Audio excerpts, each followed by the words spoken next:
বিসমিল্লাহির রহমানির রহিম। আসসালামু আলাইকুম। বাংলাদেশ উন্মুক্ত বিশ্ববিদ্যালয়ের অনলাইন ক্লাসে সবাইকে স্বাগতম। দ্বাদশ শ্রেণীর ব্যবসায় শিক্ষা শাখার সকল শিক্ষার্থীরা, আপনারা সবাই ভালো আছেন, সুস্থ আছেন এবং নিরাপদে আছেন। আল্লাহর অশেষ মেহেরবানিতে আমিও ভালো আছি।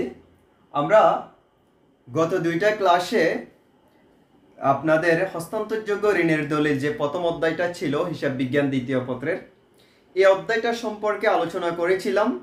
প্রথম ক্লাসটাতে আপনাদেরকে ওই অধ্যায়ে কি কি টপিকস পড়তে হবে, কি কি গুরুত্বপূর্ণ বা বেসিক কি কি বিষয় আছে, এগুলো সম্পর্কে আপনাদেরকে শিখিয়েছিলাম।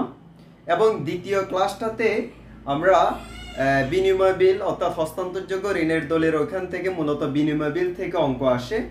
একটা অঙ্ক করেছিলাম, যে অঙ্কটা মোটামুটি করলে আপনি এই চ্যাপ্টারের অন্য অঙ্কগুলোও পারবেন, ওই বিষয়টা আপনাদেরকে শিখিয়েছিলাম।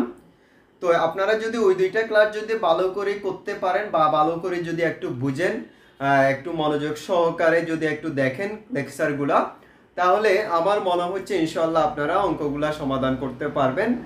আর ওইখানে আমাদের এত সময় দেওয়ার দরকার নাই। আমি পূর্বে আপনাদেরকে বলেছিলাম আমাদের ক্লাস হচ্ছে সর্বমোট 20টা, বাট আমাদের অধ্যায় কিন্তু অনেকগুলা। তো এই 20টা ক্লাসের মধ্যে আমাদের এমনভাবে পাঠ্য পরিকল্পনাটা করতে হবে যাতে আমাদের সবগুলা টপিক্সের আলোচনা চলে আসে। তো যার জন্য ওই অধ্যায়টা যেহেতু মোটামুটি আমাদের 100% হয়তো আলোচনা করতে পারি নাই, 95%-এর মতো ওইখানে আমাদের শেষ হয়ে গেছে। আর বাকি 5% আপনারা যখন এই দুইটা ক্লাস যখন লেকচারগুলো যখন ভালো করে দেখবেন, আর বাকি 5% আপনাদের শিখা হয়ে যাবে ইনশাল্লাহ। তো আজকে আমি আমাদের দ্বিতীয় অধ্যায় হিসাব বিজ্ঞান দ্বিতীয় অধ্যায়, মোস্ট ইম্পর্টেন্ট একটা অধ্যায় যেটা অবশ্যই প্রতিষ্ঠানের হিসাব, এটা সম্পর্কে আলোচনা করা শুরু করব। আশা করি প্রথম থেকে শেষ পর্যন্ত থাকবেন, ভালো করে দেখবেন কি বলতে চাচ্ছি, কি বুঝাইতে চাচ্ছি, বা কোনো যদি ইম্পর্টেন্ট কোনো নোটস থাকে নোটসগুলো লিখে নেবেন। তো আজকে আপনাদের সাথে বরাবরের মতোই আমি মোহাম্মদ অলিউদ্দিন, টিউটর, বাংলাদেশ উন্মুক্ত বিশ্ববিদ্যালয়, চট্টগ্রাম সরকারি মহিলা কলেজ সেন্টার। আমি আপনাদের সাথে আজকে বিষয়গুলো নিয়ে আলোচনা শুরু করব। চলুন আমরা আলোচনায় চলে যাই, আমরা সময়টা একটু নষ্ট না করি। আসুন আমরা প্রথমে অব্যবসায় প্রতিষ্ঠানের হিসাব এটা সম্পর্কে আলোচনা করব। এই অধ্যায়ের যে বিষয়গুলো আজকে আমরা শিখব সেটা হচ্ছে আমরা আজকে অব্যবসায় প্রতিষ্ঠানের সংজ্ঞাটা সম্পর্কে একটু জানব, এরপর অব্যবসায় প্রতিষ্ঠানের শ্রেণী বিভাগটা একটু দেখব। আজকে মূল আলোচনা বিস্তারিত আমরা যে বিষয়টা আলোচনা করব সেটা হচ্ছে অব্যবসায় প্রতিষ্ঠানের হিসাব রক্ষণ পদ্ধতি, অর্থাৎ একটা অব্যবসায় প্রতিষ্ঠানের কি কি হিসাব আমরা প্রস্তুত করব এবং কোন হিসাবটা আমরা কিভাবে প্রস্তুত করব, এই বিষয়গুলো আজকে আমরা মূলত শিখবো ইনশাল্লাহ। তো প্রথম থেকে শেষ পর্যন্ত থাকেন, একটু পাশে একটু খাতা কলম নিয়ে বসেন, যে বিষয়গুলো দেব যে তথ্যগুলো দেব এগুলো আশা করে নোট করে নেবেন। চলেন আমরা একটু প্রথমে জেনে নিই সংজ্ঞা। ব্যবসায় প্রতিষ্ঠান বলতে আমরা আসলে কি বুঝি? আমরা এতদিন পর্যন্ত যেগুলা করে আসছি, আমরা ব্যবসা প্রতিষ্ঠান সম্পর্কে আলোচনা করে আসছিলাম।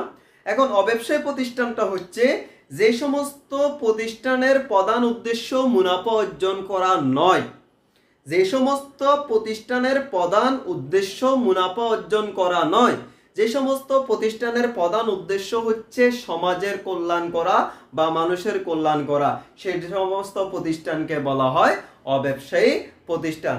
তাহলে যে সমস্ত প্রতিষ্ঠানগুলো মুনাফা অর্জনের উদ্দেশ্যে প্রতিষ্ঠিত হয় না, মানব কল্যাণের উদ্দেশ্যে বা সমাজ সেবা করার উদ্দেশ্যে প্রতিষ্ঠিত হয়, ওই সমস্ত প্রতিষ্ঠানগুলোকে বলা হয় অব্যবসায়ী প্রতিষ্ঠান।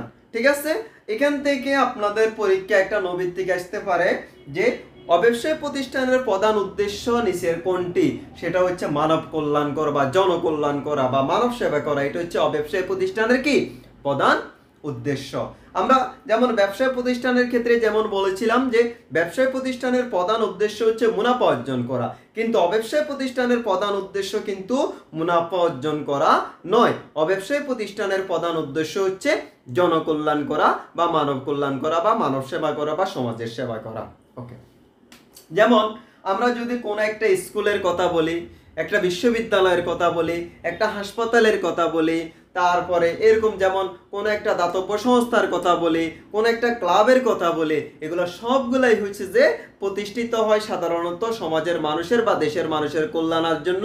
সেই জন্য এগুলো সবগুলোকে আমরা এক কথায় বলবো অব্যবসায়ী প্রতিষ্ঠান। এখন আপনাদেরকে যদি বলি যে বাংলাদেশ উন্মুক্ত বিশ্ববিদ্যালয় এটি কোন ধরনের প্রতিষ্ঠান, এটার এক বাক্যে উত্তর হবে এটা একটা অব্যবসায়ী প্রতিষ্ঠান। এটা একটা কি প্রতিষ্ঠান? এটা একটা অব্যবসায়ী প্রতিষ্ঠান। ঠিক আছে, ওকে। এখন আসেন অব্যবসায়ী প্রতিষ্ঠানের শ্রেণী বিভাগ।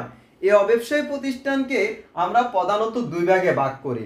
কিছু কিছু অব্যবসায়ী প্রতিষ্ঠান আছে এরা প্রতিষ্ঠিত হয়ে মানুষের জনকল্যাণ করার জন্য এবং কাজটাও ওইভাবে করে। আবার কিছু কিছু ব্যবসায় প্রতিষ্ঠান আছে অর্থাৎ অব্যবসায়ী প্রতিষ্ঠান আছে যারা জনকল্যাণের উদ্দেশ্যে প্রতিষ্ঠিত হলেও এরা কিন্তু টাকার বিনিময়ে মানুষকে সেবা দেয়। তাইলে এই উদ্দেশ্যের উপরে ভিত্তি করে আমরা অব্যবসায়ী প্রতিষ্ঠানকে প্রধানত দুই ভাগে ভাগ করি। একটা হচ্ছে মুনাফাভোগী, একটা হচ্ছে মুনাফাভোগী অব্যবসায়ী প্রতিষ্ঠান, আর একটা হচ্ছে বিশুদ্ধ বা অমুনাফাভোগী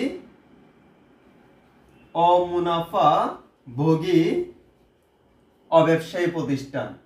অব্যবসায়ী প্রতিষ্ঠান একটা হচ্ছে মুনাফাভোগী অব্যবসায়ী প্রতিষ্ঠান, আর একটা হচ্ছে যে অমুনাফাভোগী অর্থাৎ অমুনাফাভোগী বা বিশুদ্ধ অব্যবসায়ী প্রতিষ্ঠান। এখন আসেন আমরা একটু জেনে নিই মুনাফাভোগী অব্যবসায়ী প্রতিষ্ঠান কোনটা, তারপর অমুনাফাভোগী বা বিশুদ্ধ অব্যবসায়ী প্রতিষ্ঠান কোনটা। দেখুন, যে সমস্ত অব্যবসায়ী প্রতিষ্ঠানগুলা জনকল্যাণ করার উদ্দেশ্যে প্রতিষ্ঠিত হলেও টাকার বিনিময়ে সাধারণত এরা মানুষকে সেবা প্রদান করে, এই সমস্ত অব্যবসায়ী প্রতিষ্ঠানগুলোকে বলা হয় মুনাফাভোগী অব্যবসায়ী প্রতিষ্ঠান। একটু ক্লিয়ার করি, সেটা হচ্ছে যেমন মনে করেন আপনি বিবিএ পড়তে চাচ্ছেন, আপনি কি করতে চাচ্ছেন? বিবিএ পড়তে চাচ্ছেন। তো বিবিএ পড়ার জন্য আপনার হাতে দুই ধরনের অপশন আছে। একটা হচ্ছে যে আপনি চাইলে প্রাইভেটে পড়তে পারেন, অর্থাৎ প্রাইভেট বিশ্ববিদ্যালয়ে আপনি চাইলে বিবিএটা পড়তে পারেন। আরেকটা হচ্ছে আপনি চাইলে পাবলিক বিশ্ববিদ্যালয়ে বিবিএটা কি সম্পাদন করতে পারেন বা পড়তে পারেন। এখন আসেন, আপনি যদি প্রাইভেট প্রতিষ্ঠানে যদি আপনি বিবিএটা কমপ্লিট করতে চান তাহলে সেক্ষেত্রে আপনার 10 লক্ষ টাকার মতো লাগবে। কয় টাকার মতো লাগবে? 10 লক্ষ টাকার মতো লাগবে।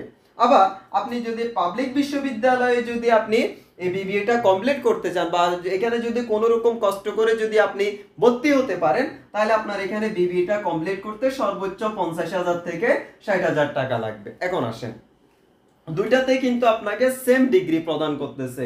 এটাও আপনাকে যে ডিগ্রিটা দিচ্ছে এটা তুলনামূলক, এটার মানদণ্ড মান অনুযায়ী এটা কিন্তু আরো আপনাকে এটাও আপনাকে সেম সার্টিফিকেট দিচ্ছে, যদিও এখানে সেবাটা আপনার প্রাইভেট থেকে ভালো। এখন আসেন, এখানে 10 লক্ষ টাকা লাগতেছে, এখানে আপনার জাস্ট আপনার কোনো টাকা লাগতেছে না, জাস্ট আপনার অন্য নরমালি খরচ যেটা এটা মিলে 60 থেকে 70,000 টাকা যাবে টোটাল বিবিএ কমপ্লিট করার জন্য।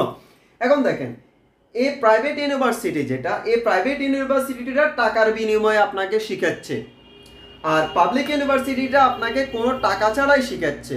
তাহলে যে সমস্ত প্রতিষ্ঠান টাকার বিনিময়ে সেবা দিচ্ছে এগুলোকে বলবো আমরা মুনাফাভোগী অব্যবসায়ী প্রতিষ্ঠান। তাহলে প্রাইভেট বিশ্ববিদ্যালয় এগুলো হচ্ছে যে মুনাফাভোগী অব্যবসায়ী প্রতিষ্ঠান। মুনাফাভোগী কি? অব্যবসায়ী প্রতিষ্ঠান। আর যে সমস্ত অব্যবসায়ী প্রতিষ্ঠান মুনাফা ছাড়া অর্থাৎ টাকা ছাড়াই আপনাকে সেবা দিবে সেটাকে বলা হয় বিশুদ্ধ অব্যবসায়ী প্রতিষ্ঠান বা অমুনাফাভোগী অব্যবসায়ী প্রতিষ্ঠান। তাহলে পাবলিক বিশ্ববিদ্যালয়, এই পাবলিক বিশ্ববিদ্যালয়কে বলবো আমরা বিশুদ্ধ অব্যবসায়ী প্রতিষ্ঠান। যেমন আপনি একটা রোগী নিয়ে গেলেন, মনে করেন আপনি যেমন আমাদের চট্টগ্রামে যেমন মডার্ন হাসপাতালে ভর্তি করাইতে পারেন, তারপরে এরপরে হচ্ছে যে আপনি চাইলে চিটাং মেডিকেলও ভর্তি করাইতে পারেন। এখন সেবা কিরকম দিচ্ছে সেটার অপশন আসতেছে পরে। এখন আপনি যদি এটাকে যদি কোনো একটা প্রাইভেট হাসপাতালে যদি আপনি ভর্তি করান তাহলে আপনার কাছ থেকে টাকার বিনিময়ে আপনাকে সেবা দেবে, কিন্তু আপনি যদি কোনো একটা সরকারি হাসপাতালে যদি আপনি ভর্তি করান তাহলে এখানে আপনাকে টাকা ছাড়া কি দেবে? সেবা দেবে। তাহলে যে সমস্ত প্রতিষ্ঠানগুলা টাকার বিনিময়ে সেবা দেয়, টাকার বিনিময়ে মানুষের কল্যাণ করে, টাকার বিনিময়ে মানুষের সেবা করে, এই সমস্ত প্রতিষ্ঠানগুলাকে বলা হয় মুনাফাভোগী ব্যবসায়ী প্রতিষ্ঠান। আর যে সমস্ত প্রতিষ্ঠান মুনাফা ছাড়াই, অর্থাৎ যেমন প্রতিষ্ঠিত হয়েছে মানুষের সেবা করার জন্য, ঠিক একইভাবে কোনো টাকা পয়সা ছাড়াই মানুষের সেবা দেয়, ওই সমস্ত প্রতিষ্ঠানগুলোকে বলা হয় বিশুদ্ধ বা অমুনাফাভোগী অব্যবসায়ী প্রতিষ্ঠান। এখান থেকে আমাদের প্রচুর পরিমাণে নৈর্ব্যক্তিক আসে। যেমন আপনাকে অপশানে দিয়ে দিল নিচের কোনটি বিশুদ্ধ অব্যবসায়ী প্রতিষ্ঠান, আপনাকে অপশানে দিল বাংলাদেশ উন্মুক্ত বিশ্ববিদ্যালয়, তারপরে প্রাইম বিশ্ববিদ্যালয়, তারপরে হচ্ছে মনে করেন প্রিমিয়াম বিশ্ববিদ্যালয়, ইসলামী বিশ্ববিদ্যালয়। আপনার অপশান আনসার হবে কোনটা, সেটা অবশ্যই কি হবে, বাংলাদেশ উন্মুক্ত বিশ্ববিদ্যালয় হবে। কেন? কারণ এরা কোনো টাকা ছাড়াই আপনাকে কি দিচ্ছে, সেবা দিচ্ছে, সেই জন্য এগুলো এটাকে বলবো আমরা বিশুদ্ধ অমুনাফাভোগী অব্যবসায়ী প্রতিষ্ঠান। ঠিক আছে? তাহলে যে সমস্ত অব্যবসায়ী প্রতিষ্ঠান টাকার বিনিময়ে মানুষের সেবা করে সেটাকে বলবো আমরা মুনাফাভোগী অব্যবসায়ী প্রতিষ্ঠান।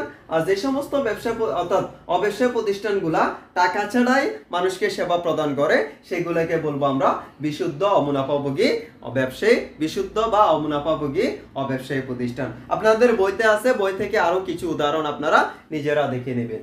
আসেন এখন আজকে আমরা শিখবো এখন মূল আলোচনা। আমি আগেই বলছিলাম সেটা হচ্ছে হিসাব রক্ষণ।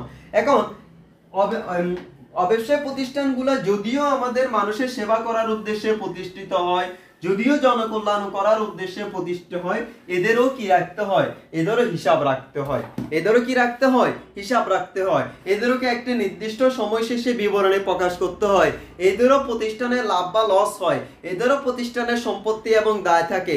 এই যে প্রতিষ্ঠানের যে হিসাবগুলো আমরা, অর্থাৎ কত টাকা সম্পদ আছে, কত টাকার দায় আছে, কত টাকা চলতি বছরে আয় হলো, কত টাকা চলতি বছরে ব্যয় হলো, এই যাবতীয় বিষয়গুলা সংরক্ষণ করার জন্য, জানার জন্য, বোঝার জন্য, নির্দিষ্ট সময় শেষে প্রকাশ করার জন্য আমাদের অব্যবসায় প্রতিষ্ঠানেরও কি করতে হয়, হিসাব রাখতে হয়। এই অব্যবসায় প্রতিষ্ঠানের হিসাব রাখার যে ফরম্যাটগুলো আছে এগুলো হচ্ছে যে টোটাল 4টা। এর ভিতরে 1 নাম্বার হচ্ছে যে আপনার প্রাপ্তি ও প্রদান হিসাব, প্রাপ্তি ও প্রদান হিসাব, প্রাপ্তি ও প্রদান হিসাব। এরপরে 2 নাম্বার আছে আপনার আয় ব্যয় হিসাব, আয় ও ব্যয় হিসাব। এরপরে 3 নাম্বার আছে আপনার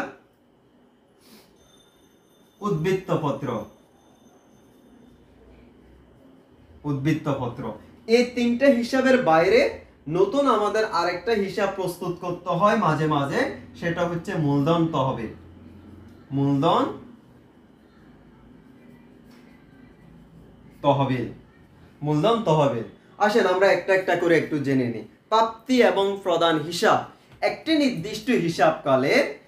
নির্দিষ্ট হিসাবকালে বিভিন্ন লেনদেন থেকে ওই অব্যবসায় প্রতিষ্ঠান মোট কত টাকা পাইলো এবং মোট কত টাকা বিভিন্ন খাতে প্রদান করলো, এই প্রাপ্তি এবং প্রদানগুলোকে সংরক্ষণ করার জন্য হিসাবকাল শেষে যে বিবরণীটা আমরা প্রস্তুত করি বা যে হিসাবটা আমরা প্রস্তুত করি সেটাকে বলা হয় প্রাপ্তি ও প্রদান হিসাব। এই প্রাপ্তি ও প্রদান হিসাবটা আপনারা যে নগদান বই শিখেছিলেন অনেকটা এই নগদান বইয়ের মতো। এই প্রাপ্তি ও প্রদান হিসাবটা সাধারণত আমরা যদি টিচকে যদি আমরা শিখি, প্রাপ্তি ও প্রদান হিসাবের ফরম্যাটটা হচ্ছে এরকম। দেখেন প্রাপ্তি ও প্রদান হিসাবের ফরম্যাটটা হচ্ছে এরকম। 2টা পার্ট থাকবে, একটা হচ্ছে ডেবিট পাস, একটা হচ্ছে ডেবিট পাস, এরপর আরেকটা হচ্ছে ক্রেডিট পাস। একটা হচ্ছে ডেবিট, আরেকটা হচ্ছে কি ক্রেডিট। আপনার ডেবিট পাশে বিবরণ থাকবে, তারপরে টাকা। একইভাবে ক্রেডিট পাশেও আপনার বিবরণ থাকবে, তারপরে টাকা থাকবে। এখন একটি নির্দিষ্ট সময়ের মধ্যে অব্যবসায়ী প্রতিষ্ঠানগুলা বিভিন্ন খাত থেকে টোটাল যত টাকা প্রাপ্তি হচ্ছে, মানে কোন লেনদেনের মাধ্যমে টোটাল যত টাকা প্রাপ্তি হচ্ছে, মানে তাদের নগদ টাকা বা ব্যাংকে টাকা বৃদ্ধি পাচ্ছে, মানে যে সমস্ত লেনদেনের মাধ্যমে বা যে সমস্ত লেনদেন থেকে অব্যবসায় প্রতিষ্ঠানগুলোর প্রাপ্তি ঘটে, নগদ টাকার আগমন ঘটে, নগদ টাকা বৃদ্ধি পায়, ওই সমস্ত লেনদেনগুলো আমরা প্রাপ্তি এবং প্রদান হিসাবে ডেবিট পাশে লিখবো। তাহলে প্রাপ্তি এবং প্রদান হিসাবে ডেবিট পাশে কি লিখবো, সকল প্রাপ্তিগুলা, যত ধরনের লেনদেনের কারণে প্রতিষ্ঠানের নগদ টাকা বৃদ্ধি পাবে সকল প্রকার লেনদেনগুলো আমরা প্রাপ্তি ও প্রদান হিসাবে ডেবিট পাশে লিখবো। মনে থাকবে, আবার বলতেছি, যত প্রকারের লেনদেনের কারণে, যত ধরনের লেনদেনের কারণে অব্যবসায়ী প্রতিষ্ঠানের নগদ টাকা বৃদ্ধি পাবে, সকল প্রকার লেনদেনগুলো আমরা প্রাপ্তি এবং প্রদান হিসাবে ডেবিট পাশে লিখবো। কোন পাশে লিখবো? ডেবিট পাশে লিখবো। এখন আসেন, এই ডেবিট পাশে যে সমস্ত লেনদেনগুলো লিখবো, এই প্রাপ্তি এবং প্রদান হিসাব শুরু করার ক্ষেত্রে গত বছরের কিছু উদ্বৃত্ত আমাদের এখানে থাকতে পারে। গত বছরের কিছু উদ্বৃত্ত এখানে থাকতে পারে, যেটাকে আমরা প্রারম্ভিক উদ্বৃত্ত বলবো। যেটাকে কি বলবো? প্রারম্ভিক উদ্বৃত্ত বলবো। তাহলে এই প্রারম্ভিক উদ্বৃত্তটা আমরা প্রথমে লিখে ফেলবো, ব্যালেন্স বিডি আকারে বা প্রারম্ভিক উদ্বৃত্ত আকারে আমরা প্রথমে কি করব? লিখে ফেলবো। আর যে সমস্ত প্রাপ্তিগুলো আছে, এই প্রাপ্তি সাধারণত দুই প্রকারের। একটা হচ্ছে আপনার মুনাফা জাতীয় প্রাপ্তি, একটা হচ্ছে মুনাফা জাতীয় প্রাপ্তি, মুনাফা জাতীয়, আর একটা হচ্ছে মূলধন জাতীয়। একটা হচ্ছে মুনাফা জাতীয়, আরেকটা কি বলছি? মূলধন জাতীয়। একটা হচ্ছে মুনাফা জাতীয়, আরেকটা হচ্ছে মূলধন জাতীয়। মুনাফা জাতীয় প্রাপ্তিগুলোকে আমরা সাধারণত আয় বলি, আর মূলধন জাতীয় প্রাপ্তিগুলোকে আমরা সাধারণত দায় বলি। তাহলে প্রাপ্তির ভিতরে দুই রকমের প্রাপ্তি থাকতে পারে, একটা হচ্ছে মুনাফা জাতীয় প্রাপ্তি, আর একটা হচ্ছে মূলধন জাতীয় প্রাপ্তি। ওকে। আর প্রদানের দিকে সাধারণত দুই ধরনের, একইভাবে দুইবার ধরনের প্রদান থাকে। একটা হচ্ছে মুনাফা জাতীয় প্রদান, মুনাফা জাতীয় প্রদান, আর একটা হচ্ছে মূলধন জাতীয় প্রদান। আরেকটা হচ্ছে কি? মূলধন জাতীয় প্রদান। এখানেও দুই রকম থাকে, একটা হচ্ছে মুনাফা জাতীয় প্রদান, আর একটা হচ্ছে কি? মূলধন জাতীয় প্রদান। এখন আসেন, আর এখানে আমাদের প্রাপ্তি থেকে প্রদানটা বিয়োগ করার পরে এখানে একটা উদ্বৃত্ত আসে, সেটাকে আমরা বলি সমাপনী উদ্বৃত্ত। সেটাকে আমরা কি বলি? সমাপনী উদ্বৃত্ত বলি। আর একটু ক্লিয়ার করে আমি একটু লিখি, একটু জায়গা নিয়ে লিখি। দেখেন, এগুলাকে একটু জায়গা নিয়ে লিখি, তাহলে আমাদের বুঝতে সুবিধা হবে। দুই পাশ করে লিখি। এটা মনে করেন প্রাপ্তি ও প্রদান হিসাব, প্রাপ্তি ও প্রদান হিসাব। তো আমি বলছিলাম প্রাপ্তি ও প্রদান হিসাবে দুইটা অংশ থাকে।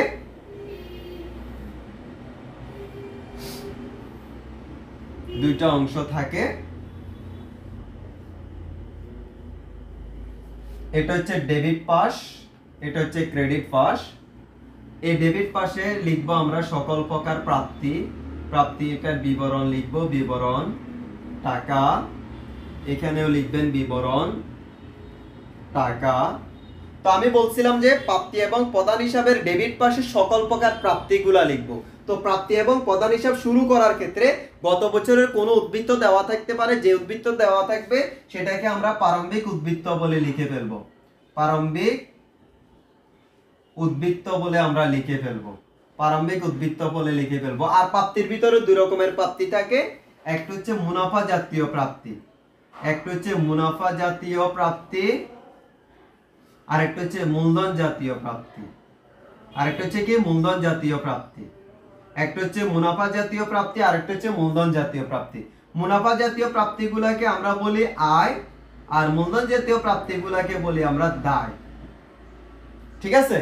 আর প্রদানের দিকে আমরা বলছিলাম যে যত প্রকারের প্রদান থাকবে, যত ধরনের লেনদেনের কারণে, যত প্রকারের লেনদেনের কারণে প্রতিষ্ঠানে নগদ টাকা চলে যাবে, সেগুলা প্রাপ্তি এবং প্রদান হিসাবের ক্রেডিট পাশে লিখবো।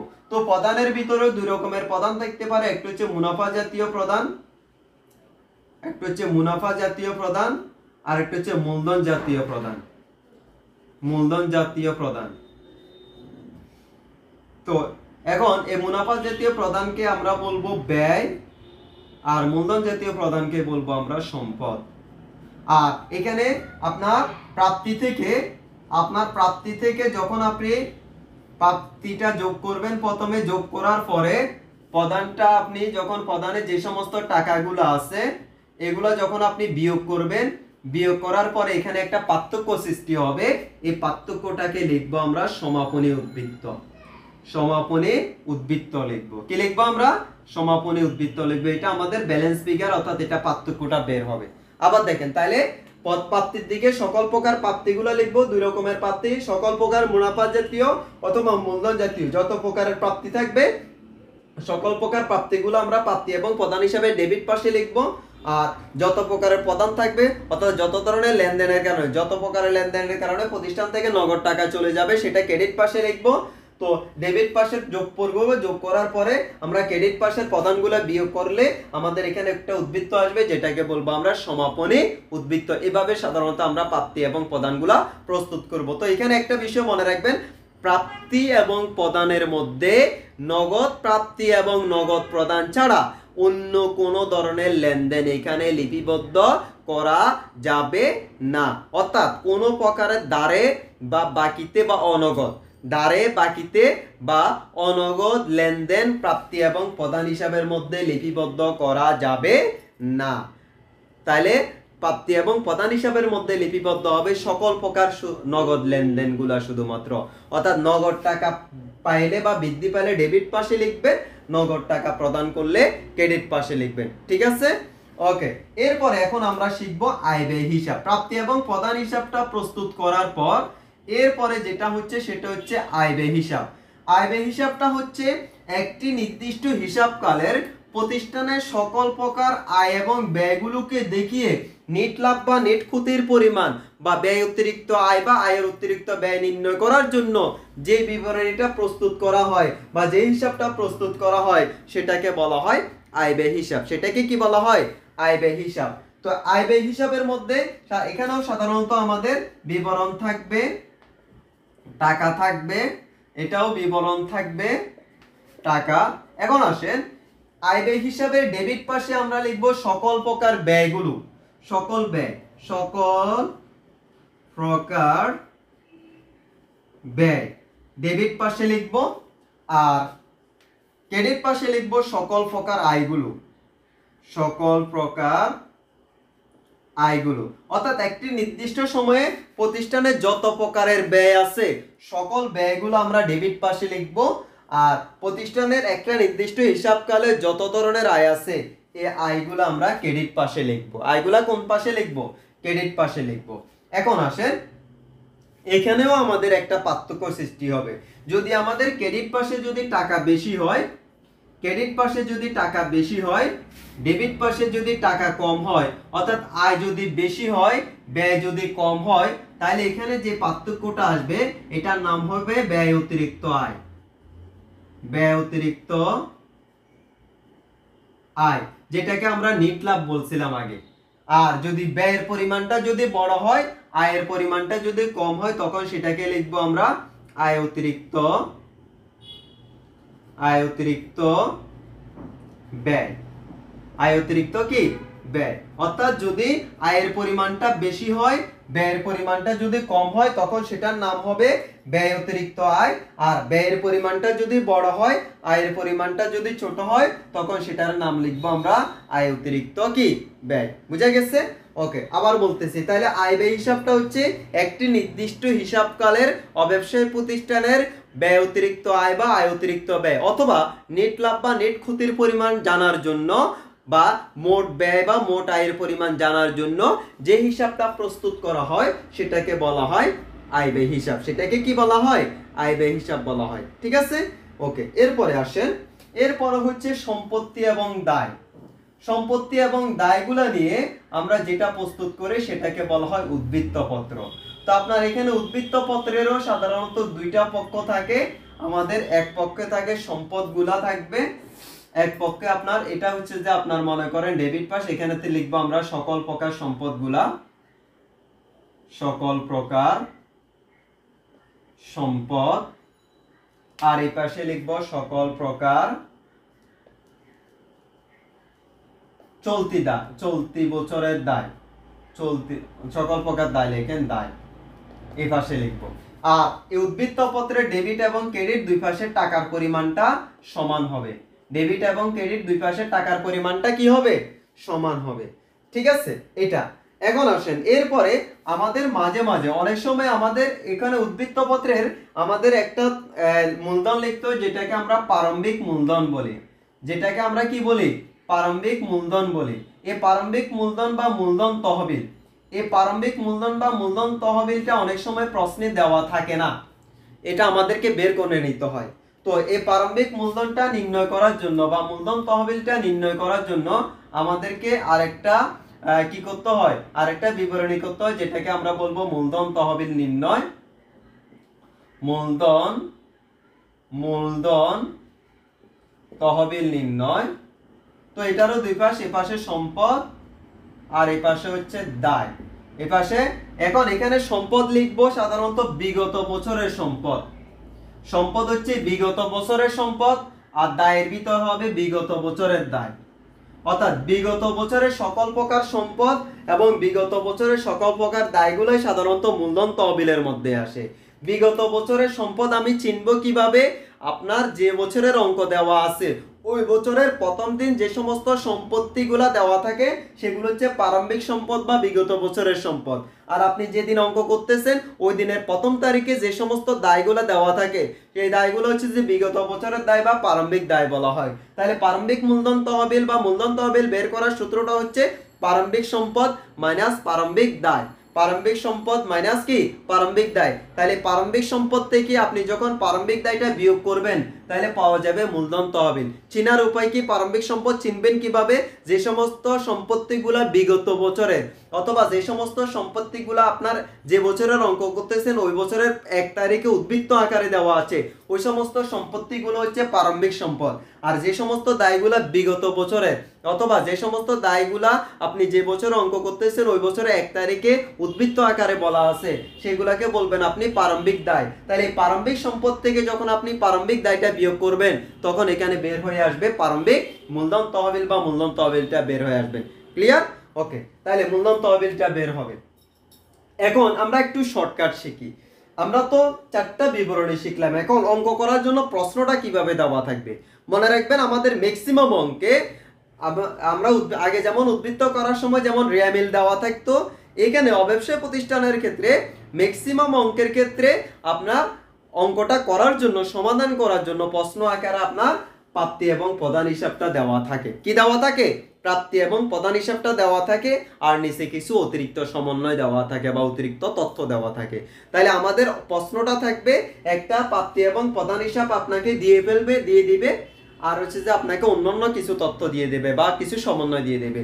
এই প্রাপ্তি এবং প্রদান হিসাব এটার উপরে ভিত্তি করে এবং অন্যান্য সমন্বয় যেগুলো আছে এই দুইটার উপরে ভিত্তি করে সাধারণত আপনি আয় ব্যয় হিসাব উদ্বৃত্ত পত্রটা এখানে প্রস্তুত করতে হয়। আর মূলধন তহবিলটা যদি প্রস্তুতের কথা বলা থাকে বা প্রস্তুত করতে হয়, যদি মূলধন তহবিল প্রশ্নে দেওয়া না থাকে তখন আপনাকে মূলধন তহবিলটা বের করতে হবে।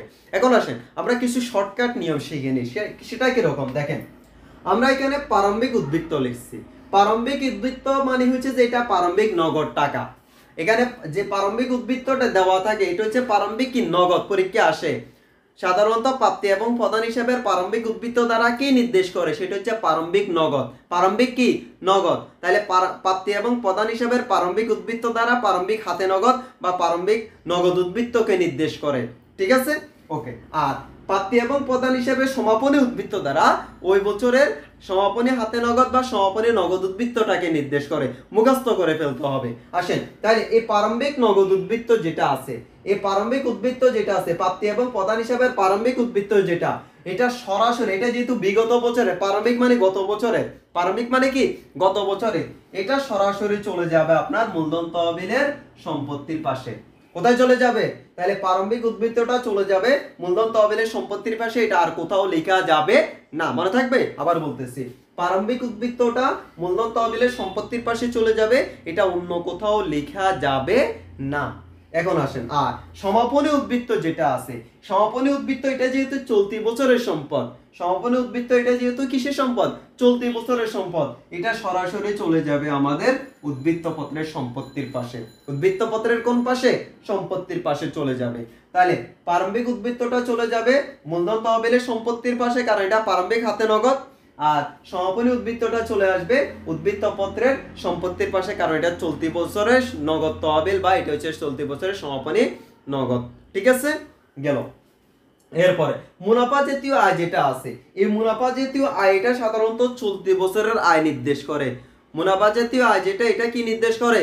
চলতি বছরের আয় নির্দেশ করে। তাহলে এই মুনাফা জাতীয় প্রাপ্তি বা মুনাফা জাতীয় প্রাপ্তি যেটা দেওয়া আছে এটা সরাসরি চলে আসবে আমাদের আয় ব্যয় হিসাবের ক্রেডিট পাশে। কোথায় চলে আসবে?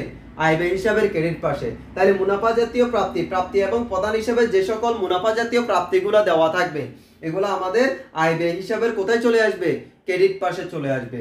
আর মূলধন জাতীয় প্রাপ্তি যেটা, এই মূলধন জাতীয় প্রাপ্তি দ্বারা সাধারণত দায় নির্দেশ করে, তাহলে মূলধন জাতীয় প্রাপ্তিটা সরাসরি চলে যাবে আমাদের উদ্বৃত্ত পত্রের দায়ের পাশে।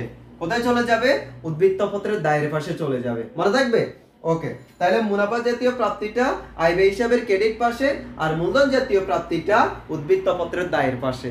আর এখানে একটা বিষয় মনে রাখবেন, সেটা হচ্ছে এখানে যদি কোনো সমন্বয় দেওয়া থাকে আপনাকে অবশ্যই সমন্বয়ের কাজ করতে হবে, কারণ এগুলা সম্পর্কে আমরা আগের থেকে জেনে আসছি। এখন আসেন ক্রেডিট সাইডে যায়। এখানে মুনাফা জাতীয় প্রদান যেগুলো আছে, মুনাফা জাতীয় প্রদান দ্বারা যেহেতু ব্যয় নির্দেশ করে, এই মুনাফা জাতীয় প্রদানটা চলে আসবে আমাদের আয় ব্যয় হিসাবে ডেবিট পাশে। কোথায় চলে আসবে, আয় ব্যয় হিসাবে ডেবিট পাশে। তাহলে মুনাফা জাতীয় প্রদান এটা দ্বারা যেহেতু ব্যয় নির্দেশ করে, তাহলে এখানে সকল প্রকার মুনাফা জাতীয় প্রদানগুলা আমাদের অর্থাৎ আয় ব্যয় হিসাবে কোথায় চলে আসবে, ডেবিট পাশে চলে আসবে। আর মূলধন জাতীয় প্রদান দ্বারা যেহেতু সম্পদ নির্দেশ করে, মূলধন জাতীয় প্রদান দ্বারা যেহেতু সম্পদ নির্দেশ করে, এই মূলধন জাতীয় প্রদানটা আমাদের উদ্বৃত্ত পত্রের সম্পত্তির পাশে চলে আসবে। উদ্বৃত্ত পত্রে কোথায় চলে আসবে, সম্পত্তির পাশে চলে আসবে। দেখেন এই প্রাপ্তি প্রদান হিসাব থেকে মূলত তথ্যগুলোকে আমি বিভিন্ন জায়গায় লিখে ফেলবো। আয় অর্থাৎ মুনাফা জাতীয় প্রাপ্তিটাকে লিখবো আয় ব্যয় হিসাবের ক্রেডিট পাশে, মূলধন জাতীয় প্রাপ্তিটাকে লিখবো আমরা উদ্বৃত্ত পত্রের দায়ের পাশে অর্থাৎ ক্রেডিট পাশে, কারণ মুনাফা জাতীয় প্রাপ্তি দ্বারা আয় নির্দেশ করে, আর মূলধন জাতীয় প্রাপ্তি দ্বারা দায় নির্দেশ করে। আর মুনাফা জাতীয় প্রদান দ্বারা যেহেতু ব্যয় নির্দেশ করে, এটাকে আমরা আয় ব্যয় হিসাবে ডেবিট পাশে লিখবো। মূলধন জাতীয় প্রদান দ্বারা যেহেতু সম্পদ নির্দেশ করে, এটাকে আমরা উদ্বৃত্ত পত্রে সম্পত্তির পাশে লিখবো। আর প্রারম্ভিক নগদ উদ্বৃত্তটার দ্বারা যেহেতু প্রারম্ভিক গত বছরের নগদ তহবিল বা চলতি বছরের প্রারম্ভিক নগদ বুঝায়, এটা আমরা মূলধন তহবিলের নগদ সম্পত্তির পাশে লিখবো। আর সমাপনী উদ্বৃত্ত দ্বারা সাধারণত চলতি বছরের সমাপনী নগদ উদ্বৃত্ত নির্দেশ করে, সেই জন্য আমরা উদ্বৃত্ত পত্রের এটাকে কোথায় লিখবো, সম্পত্তির পাশে লিখবো। বোঝা গেছে?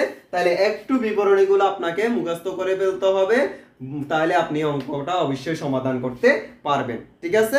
ওকে, গেল আমাদের। তাহলে এই যে আমরা বিবরণীগুলো শিখলাম, এখন এই বিবরণীগুলো আমরা এখানে প্রশ্নে দেওয়া তথ্য দেওয়া থাকবে, তথ্যের উপরে ভিত্তি করে আমরা এই বিবরণীগুলা সমাধান করব। তাহলে আপনি যদি কোথায় কোন তথ্যটা যাবে, কোথায় কোন তথ্যটা আপনাকে লিখতে হবে, এই বিষয়টা যদি আপনি না জানেন, না বুঝেন, না শিখেন, তাহলে কিন্তু আপনার পক্ষে এখান থেকে অঙ্ক সমাধান করা সম্ভব নয়। ঠিক আছে? তাহলে কি করতে হবে, আমাদেরকে এই তথ্যগুলা সমাধান করতে হবে, শিখতে হবে, বুঝতে হবে।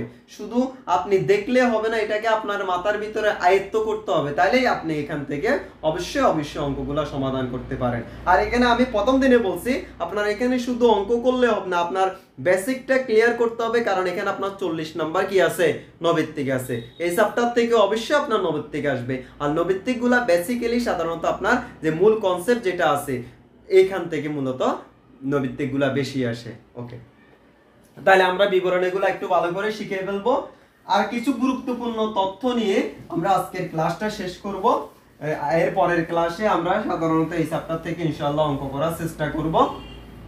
আসেন আরো কিছু গুরুত্বপূর্ণ তথ্য আপনাদেরকে দিই। আমরা এখানে একটা তথ্য একবারে মুখস্থ করে ফেলবো, সেটা হচ্ছে আমাদের এখানে যে সমস্ত আয় এবং ব্যয়গুলো দেওয়া থাকে, এই আয় এবং ব্যয়গুলোর ভিতরে বিগত বছরেরও থাকতে পারে, চলতি বছরেরও থাকতে পারে, পরবর্তী বছরেরও থাকতে পারে। আবার আমাদের যে সমস্ত আয় এবং ব্যয়গুলো দেওয়া আছে, অর্থাৎ আমাদের এখানে যে সমস্ত আয় বা ব্যয়গুলো দেওয়া থাকবে, আমাদের এখানে যে সমস্ত আয় এবং ব্যয়গুলো দেওয়া থাকবে, এই আয় এবং ব্যয়ের মধ্যে বিগত বছরেরও থাকতে পারে, পরবর্তী বছরেরও থাকতে পারে। তাহলে বিগত বছর এবং পরবর্তী বছর যখন আপনি আয় এবং ব্যয় হিসাবটা প্রস্তুত করতে যাবেন, আপনাকে মনে রাখতে হবে আয় এবং ব্যয়ের মধ্যে যে বছরের অঙ্ক করতেছেন, এই বছরের তথ্য ছাড়া, এই বছরের আয় ব্যয় ছাড়া বিগত বছর বা পরবর্তী বছরের কোনো তথ্য লেখা যাবে না। স্ট্রেট কাট কথা। অর্থাৎ আপনি যখন আয় ব্যয় হিসাবটা প্রস্তুত করবেন, তখন আপনার যে আয় ব্যয় হিসাবটা আপনি প্রস্তুত করতেছেন, এখানে বিগত বছর বা পরবর্তী বছরের কোনো তথ্য রাখা যাবে না। যদি চলতি বছরের কোনো আয় ব্যয়ের মধ্যে বিগত বছর বা পরবর্তী বছরের কোনো আয় ব্যয় অন্তর্ভুক্ত থাকে, অবশ্যই আপনাকে সেটা বাদ দিতে হবে। তাহলে এখান থেকে কিভাবে আমরা কাজটা করব একটু জেনে নিই। তো আয় ব্যয়ের ভিতরে আমরা আগে থেকে জেনে আসছি আয় ব্যয়ের ভিতরে দুই রকমের থাকতে পারে, বকেয়াও থাকতে পারে, অগ্রিমও থাকতে পারে। অর্থাৎ বিগত বছরের বকেয়াও থাকতে পারে, বিগত বছরের আপনার এখানে কি থাকতে পারে, অগ্রিমও থাকতে পারে। এখন আসেন কিভাবে আমরা সমাধানটা করব। তো আয় ব্যয়ের সাথে যদি বিগত বছরের যদি বকেয়া থাকে, বিগত বকেয়া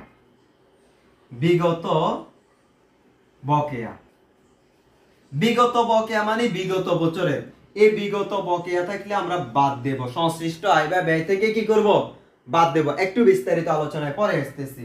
এরপরে হচ্ছে যদি বিগত অগ্রিম থাকে, এই বিগত অগ্রিম থাকলে আমরা যোগ করব, বিগত অগ্রিম থাকলে আমরা কি করব, যোগ করব। এরপরে আসেন, এরপরে হচ্ছে চলতি অগ্রিম, চলতি অগ্রিম থাকলে আমরা যোগ বিয়োগ করব, চলতি অগ্রিম থাকলে কি করব, আমরা বিয়োগ করব চলতি অগ্রিম। আর চলতি বকেয়া থাকলে, চলতি বকেয়া থাকলে সেটা আমরা যোগ করব, সেটা আমরা কি করব, যোগ করব। তাহলে আমাদের চলতি বছরের আয় বা ব্যয়ের পরিমাণটা পাবো, চলতি বছরের প্রকৃত আয় বা ব্যয়টা আমরা পাবো। আসেন একটু আলোচনা করি। এটা আয়ও হইতে পারে আপনার, এটা ব্যয়ও হইতে পারে। ফরম্যাটটা মুখস্থ করব। বিগত বকেয়া মনে করেন চলতি বছরের আপনার বেতন আছে 1 লক্ষ টাকা, 1 লক্ষ টাকা বেতনের মধ্যে গত বছরের বেতন আপনি দেওয়ার কথা ছিল, দেন নাই, চলতি বছরে বেতনটা গিয়ে দিয়েছেন 10,000 টাকা। তাহলে টোটাল আপনি বেতন দিয়েছেন 1 লক্ষ টাকা, 1 লক্ষ টাকার ভিতরে বিগত বছরের বকেয়া বেতন দিয়েছেন 10,000 টাকা। তাহলে চলতি বছরে আপনার প্রকৃত বেতন ছিল কত টাকা, 90,000 টাকা। তাহলে প্রকৃত বেতনটা নির্ণয় করার জন্য, প্রকৃত ব্যয় বা আয়টা নির্ণয় করার জন্য বিগত বকেয়াটা বিয়োগ করব। কেন বিয়োগ করব, কারণ বিগত বকেয়াটা গত বছরের ব্যয়, গত বছরের আমরা আয় ব্যয় হিসাবের ভিতরে এই ব্যয়টা দেখাই ফেলছি, সেজন্য এটা আমাদেরকে এখান থেকে কি করতে হবে, বাদ দিতে হবে। ক্লিয়ার? ওকে। আর এই বিগত বকেয়া যেটা থাকবে, এটা একটু পরে আসতেছি। এরপরে চলে আসেন বিগত অগ্রিম। বিগত অগ্রিম মানে হচ্ছে গত বছরে আপনি টাকাটা অগ্রিম নিয়ে ফেলছেন, গত বছরে টাকাটা আপনি কি করছেন, অগ্রিম নিয়ে ফেলছেন। এখন আসেন, গত বছরের টাকাটা আপনি অগ্রিম গ্রহণ করলেও টাকাটা কিন্তু চলতি বছরের, টাকাটা কিন্তু কোন বছরের, চলতি বছরের। টাকাটা যদিও আপনি গত বছরে অগ্রিম নিছেন, কিন্তু গত বছরে অগ্রিম কিসের টাকা নিছেন, চলতি বছরের টাকাটা আপনি অগ্রিম নিয়ে ফেলছেন। সেজন্য টাকাটা গত বছরে আপনি গ্রহণ করলেও টাকাটা যেহেতু চলতি বছরের আয় বা ব্যয়, সেজন্য এটাকে আপনার এখানে যোগ করতে হবে। কি করতে হবে, যোগ করতে হবে। গেল। এরপরে চলতি অগ্রিম। চলতি অগ্রিম মানে হচ্ছে চলতি বছরে আপনি টাকাটা অগ্রিম নিছেন, তাহলে চলতি বছরে যে টাকাটা আপনি অগ্রিম নিছেন বা অগ্রিম প্রদান করছেন, এই টাকাটা মূলত পরবর্তী বছরের টাকাটা, কখনকার, পরবর্তী বছরের। সেজন্য আপনাকে চলতি অগ্রিমটা কি করতে হবে, বাদ দিতে হবে। কেন, কারণ টাকাটা আপনি চলতি বছরে গ্রহণ করলেও এটা কিন্তু আপনার চলতি বছরের আয় বা ব্যয় না, এটা পরবর্তী বছর বা পরবর্তী যেটা নেক্সট ইয়ার যেটা আমাদের কাছে আসতেছে ওই বছরের আয় বা ব্যয়, সেজন্য ওইটা আপনাকে এখান থেকে কি করতে হবে, বাদ দিতে হবে। এরপরে চলতি বকেয়া, আপনি টাকাটা চলতি বছরে দেওয়ার কথা ছিল বা পাওয়ার কথা ছিল, কিন্তু এখনো পান নাই, না পাইলেও এটা কিন্তু চলতি বছরেরই আপনার আয়। এটা কি যেমন আপনি 1 লক্ষ টাকা সেবা দিলেন, চলতি বছরে কত টাকা সেবা দিলেন, 1 লক্ষ টাকা সেবা দিলেন, আপনি এর ভিতরে 80,000 টাকা নগদে পাইলেন, 20,000 টাকা আপনি এখনো পান নাই। এখন কেউ যদি আপনাকে প্রশ্ন করে চলতি বছরে আপনার আয় কত টাকা হয়েছে, আপনি অবশ্যই বলবেন 1 লক্ষ টাকা। কত টাকা, 1 লক্ষ টাকা। 80,000 টাকা পাইছেন, 20,000 টাকা পান নাই, তাহলে 20,000 টাকার সাথে 80,000 টাকা যোগ করে আপনাকে অবশ্যই 1 লক্ষ টাকা বলতে হবে। সেই জন্য আমরা এখানে কি করব, চলতি বছরে বকেয়া থাকলে কি করব, যোগ করব। তাহলে মুখস্থ করব, বিগত বকেয়াটা বিয়োগ করব, বিগত অগ্রিম যোগ করব, আর চলতি অগ্রিমটা কি করব, বিয়োগ করব, আর চলতি বকেয়া থাকলে সেটা যোগ করব। এখন আরেকটা বিষয় আমরা আজকে বলে শেষ করব, সেটা হচ্ছে এখন এই বিগত বকেয়া বা বিগত অগ্রিম, চলতি বকেয়া বা চলতি অগ্রিম, এগুলা আয়ের ক্ষেত্রে হইতে পারে, ব্যয়ের ক্ষেত্রে হইতে পারে। একটু আমরা জেনে নিই। এই বিগত বকেয়াটা যদি, এই বিগত বকেয়াটা যদি আপনার আয় হয়, বিগত বকেয়াটা যদি আপনার কি হয়, আয় হয়, এই বিগত বকেয়াটা যদি আপনার আয় হয়, তাহলে সেটা আপনি আরেকবার মূলধন তহবিলের সম্পত্তির পাশে লিখবেন। কোথায় দেখাবেন, কারণ আমরা জানি সমন্বয় তথ্য দুই জায়গায় লিখতে হয়। তাইলে বিগত বকেয়াটা যদি আমাদের আয় হয়, কারণ আমরা জানি বকেয়া আয় কিন্তু সম্পদ, তাহলে এটা কোথায় দেখাবেন? মূলধন তহবিলের সম্পত্তির পাশে দেখাবেন। আর বিগত বকেয়াটা যদি আপনার ব্যয় হয়, তাহলে এটা দেখাবেন আপনি মূলধন তহবিলের দায়ের পাশে। মূলধন তহবিলের কোথায়? দায়ের পাশে দেখাবেন। বুঝে গেছে? ওকে। এরপরে বিগত অগ্রিমটা যদি সেম, বিগত অগ্রিমটা এটাও আয়ও হইতে পারে, আপনার এটা ব্যয়ও হইতে পারে। এখন বিগত অগ্রিমটা যদি আয় হয়, আমরা জানি আয়ের অগ্রিম দায়, এটা আপনি ওই আগের মতো মূলধন তহবিলের দায়ের পাশে দেখাবেন। আর বিগত অগ্রিমটা যদি আপনার ব্যয় হয়, তাহলে এটা আপনি মূলধন তহবিলের সম্পত্তির পাশে দেখাবেন।